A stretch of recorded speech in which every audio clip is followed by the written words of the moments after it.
the transportation argument had been building for a decade. And people back home didn't understand how we could be at a point where we didn't have money for transportation, given how much the budget had grown every year. How could we be short every year and have to come up with all the requirements that everybody spoke of so eloquently? Well, the issue was, of course, that other parts of the budget are growing fast. And I asked staff to help me with this. But by far, one of the fastest growing areas of the budget is Medicaid. And the numbers are stark. From 1992 to 2012, it grew by 478%. Or stated differently, from 1985 to 2012, as a percentage of the budget, it has risen from 5% to 25%.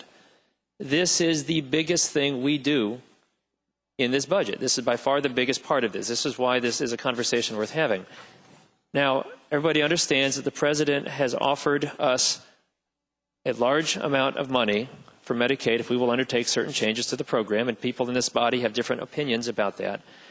But what reported out of this in the House budget, and I understand people had different opinions about this too, was an understanding that we would not accept that money, those changes, until there was a subsequent vote right here, that we would get another chance to decide if the changes and proposals had gone far enough that we were willing to take that money with the understanding that it would subsequently run out. That's sort of where we are. And what has come back to us is very different. And I'm glad that I'm not the first speaker because everybody's kind of already focused on it, but it's not going to be us who makes that decision. It's going to be the MIRC, which is something new.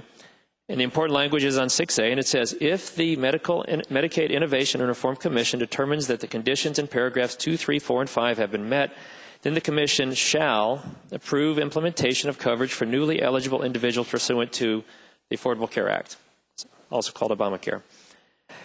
And so and there's two problems with this.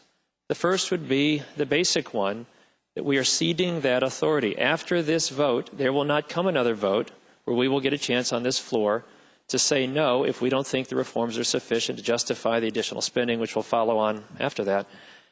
And the second is the constitutional issue that the gentleman from Prince William raised.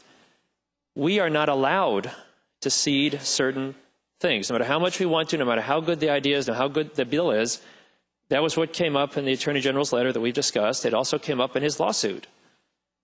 And so even if we wanted to, this is something we shouldn't cede, and the Constitution is clear. This is the Constitution of Virginia.